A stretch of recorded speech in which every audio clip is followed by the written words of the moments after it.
This is Selena Yvette, host of Stories from Planet Earth.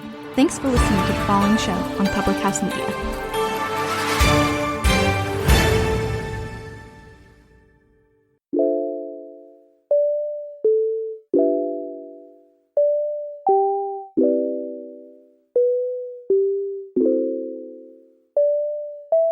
Hello, everyone.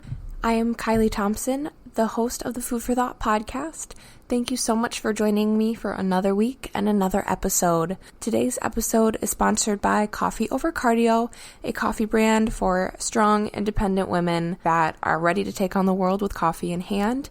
As soon as I'm done recording for this episode, I'm going to make some cold brew because it is very early on a Sunday morning, and I typically don't get up very early, but I'm headed to Michigan after this, and man, I'm tired.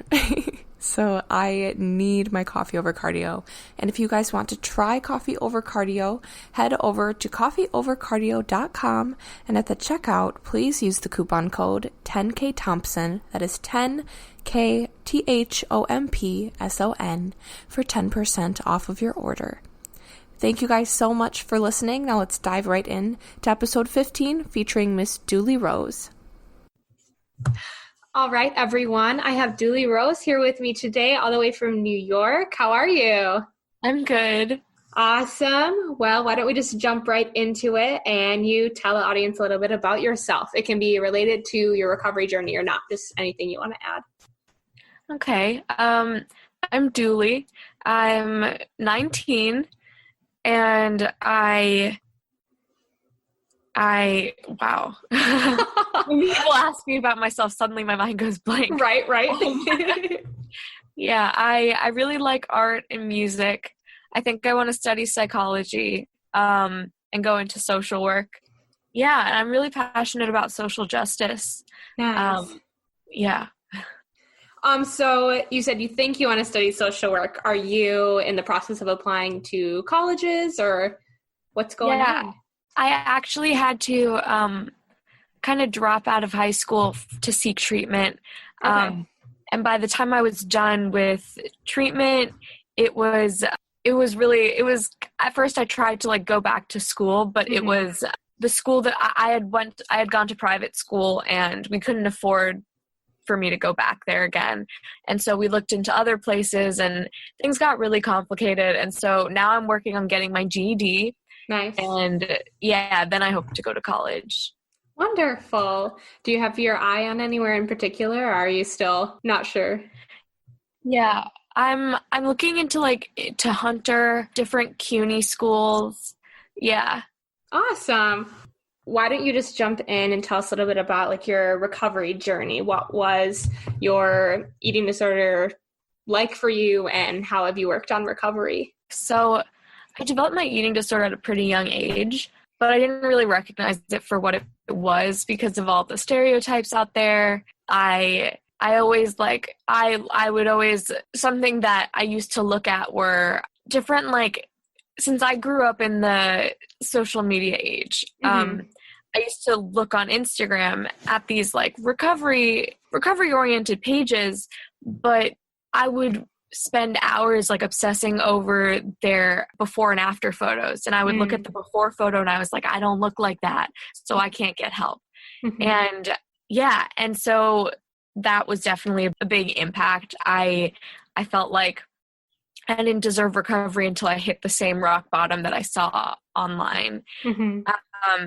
And so it just kind of kept going and flying under the radar because it never severely affected my weight until I was in my teens. When I was in high school, I had also struggled with other mental health stuff before then, but again, nobody really knew about it. And so in high school, it kind of became more urgent, and I ended up being hospitalized after a suicide attempt. So when I ended up in the hospital, everything kind of came to the surface, and my parents found out about my eating disorder, and I ended up in therapy. And therapy was really helpful for a lot of the things I was dealing with at the time, but I didn't go to treatment for my eating disorder because my weight was never considered low enough for my parents and for the professionals in my life to send me to treatment. It just didn't seem like an urgent thing to them. Mm-hmm. And So for a while I was kind of like skating by, doing okay, and I had like ups and downs, and then I ended up, because I was doing well in recovery and I was eating, my weight kept going up, and that freaked me out. It freaked me out so much, and eventually I just like had a breakdown like over what my body looked like. Now I know it wasn't really about my body. I just put a lot of my worth into what I looked like, because I had really low self-esteem. Yeah. But I had just like a complete breakdown over what my body looked like, and I just decided to relapse. I was like, this has been too much for me. I am going back to my eating disorder. And it was difficult because at first nobody really noticed, because my parents were really uneducated on eating disorders. And so, even though they knew I had struggled with an eating disorder in the past, they were always making comments about what I was eating, and like, oh, that's so fattening, that's so unhealthy, things like that.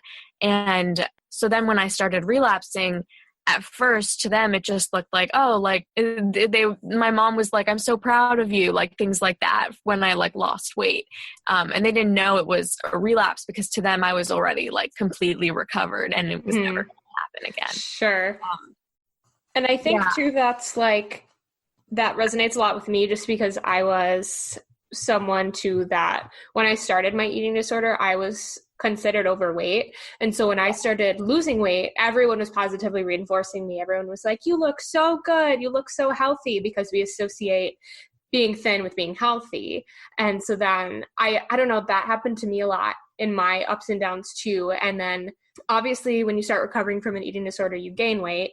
And I had gotten to that point where I felt really solid and recovered. And in college, I had a relapse. And I came home from school and everyone was like, oh my gosh, what are you doing? You look so great. And it's like, you literally know that I had an eating disorder. And then when I was showing symptoms of relapsing, you were commending me and asking me like what diet I was on. So it's just so interesting to me how society works in that way. Where like, we were two people that were known to be sick, and losing weight, people are just like, yes, that's so great.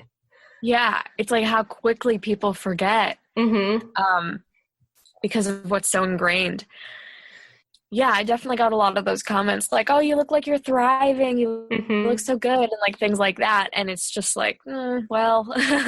Sure. Nope. Yeah.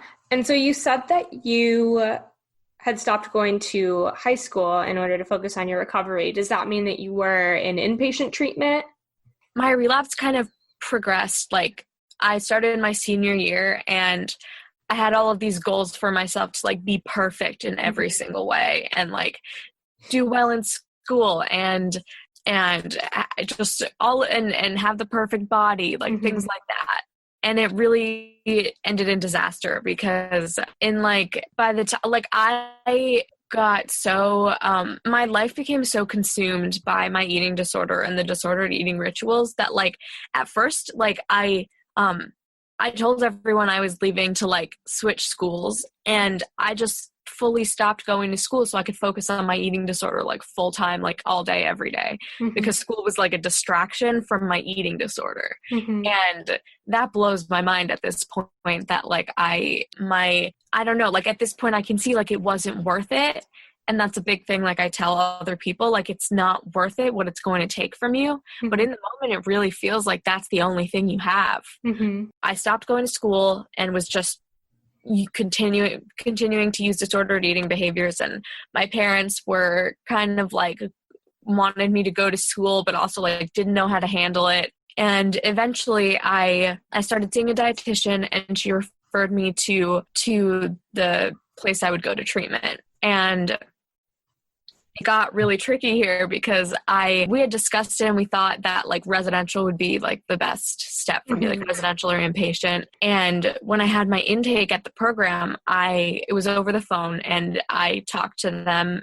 And then after I had my intake, my mom called them up and gave them conflicting numbers for what my highest weight was, because she was so afraid of me becoming overweight that she would rather like get in the way of my recovery. And So that kind of like in the long run was really a barrier, because first of all, it meant I didn't get placed in residential treatment until later. Mm-hmm. I was placed in like day treatment and PHP, which was really helpful. It's just that it wasn't the level of care that I needed, because for me, I was having a lot of suicidal ideation around eating. So I needed to be in that like contained, safe environment. Mm-hmm. Yeah. And in PHP, you go home at the end of the day, and like I didn't know how to handle that.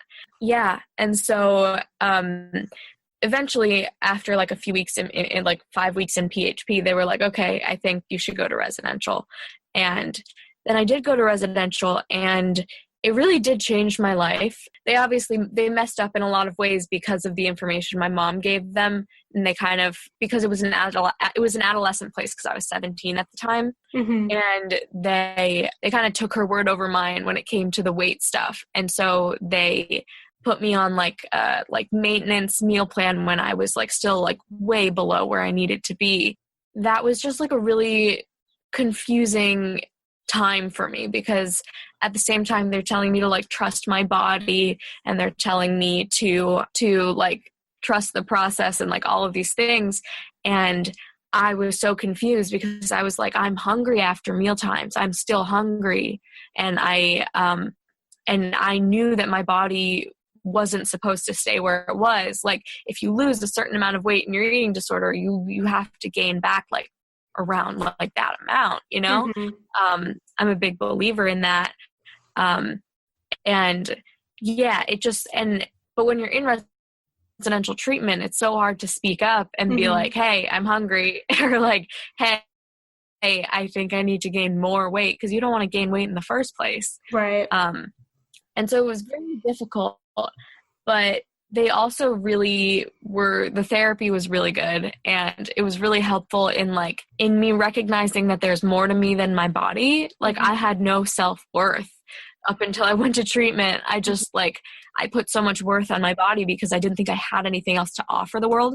And in residential, it's kind of like I learned that, and was like all of my core beliefs were like challenged over and over and over again. Mm-hmm. And I left there a really different person than I came in. And obviously there was still a journey like after that, and I still had a lot more weight to gain and a lot more to do. But that groundwork that I laid down there has like really served me well in my recovery. And so how long have you been in this active recovery since then? So about 2 years?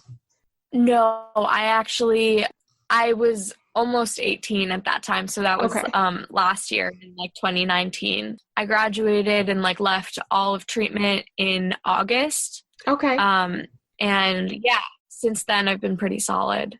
That's wonderful. How, obviously being, like you said, in an inpatient facility, like you are kind of forced to work on yourself and create that groundwork every single day. So then when you came out of that, how did you transition into a quote unquote normal everyday life? It was definitely a challenge. Yeah, I started doing this thing at the beginning of like the transition, because one of the recovery coaches who worked at the treatment center, she told me how when she was having a really rough time, she would look at herself in the mirror every day and say like, today is going to be a good day. And I started doing that with myself. I started like making little videos and being like, hi, Duly, it's Duly.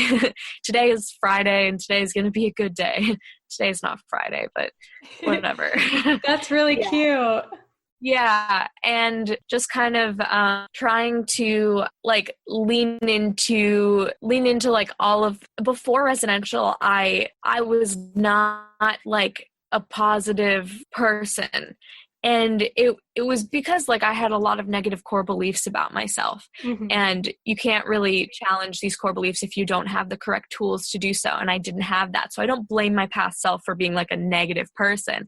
It's just that I had a lot of trauma that made me feel like I was just like a magnet for despair and hopelessness, Mm-hmm. stuff like that. And after residential, like a lot of things about my personality changed. Like I used to hate the color yellow, I think just because it was like a happy color. And now it's my favorite color. Like I really love it. That's just one of those things that it's, like leaning into more positivity and like allowing people to help me instead of isolating and be like, no, I can do it myself.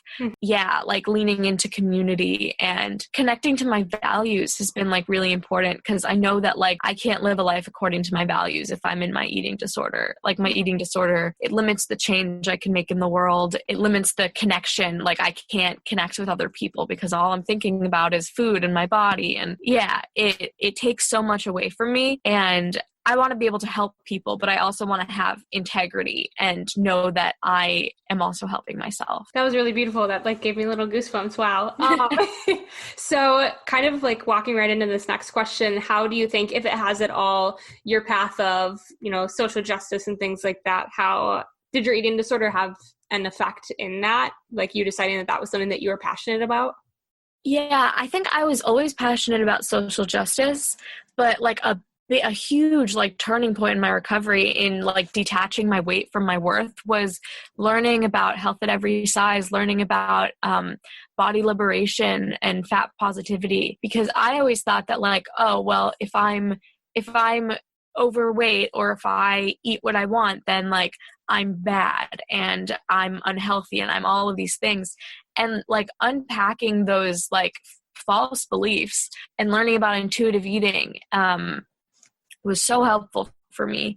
And seeing that like you can be fat and healthy, and like thin doesn't always mean healthy, and like things like that was really helpful for me. Like diving into the social justice behind it and realizing that like, wow, it's really not fair that fat people get treated like this every day.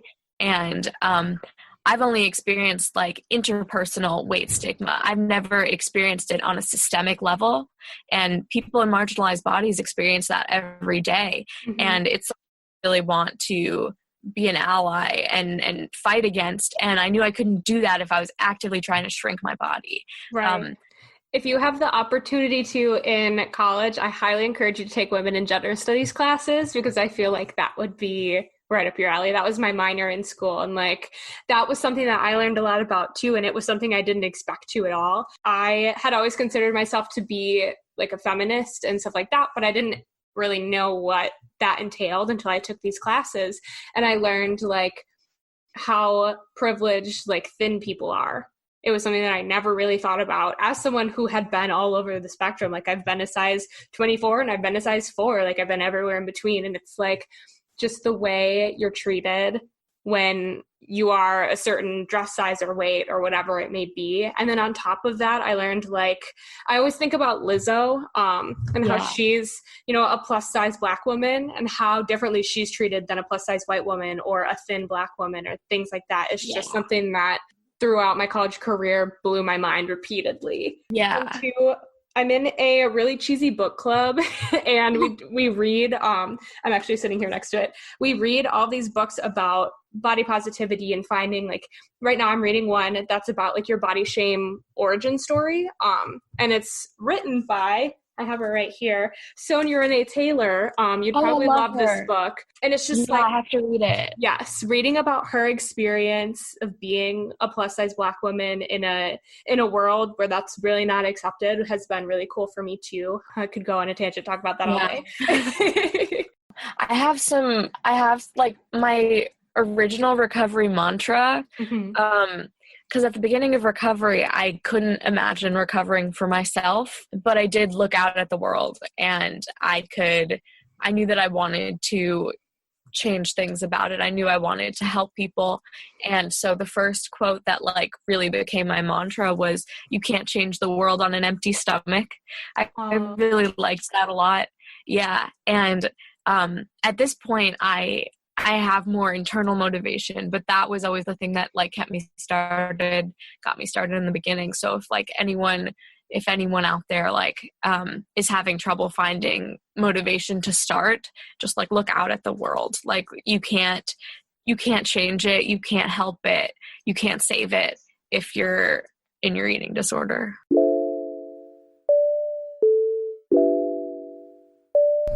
Oh All right, everyone, that is episode 15 featuring Miss Duly Rose, who is just the sweetest ever. Thank you guys so much for tuning into this week's episode. I will link all of Duly's social media down below in the description of the episode if you'd like to give her a quick follow. And make sure to head over to Food for Thought Pod _ Instagram and give us some love. Follow us, DM me, just come hang out on Instagram. I love it. So I will talk to you all next week. Thank you all so much for listening.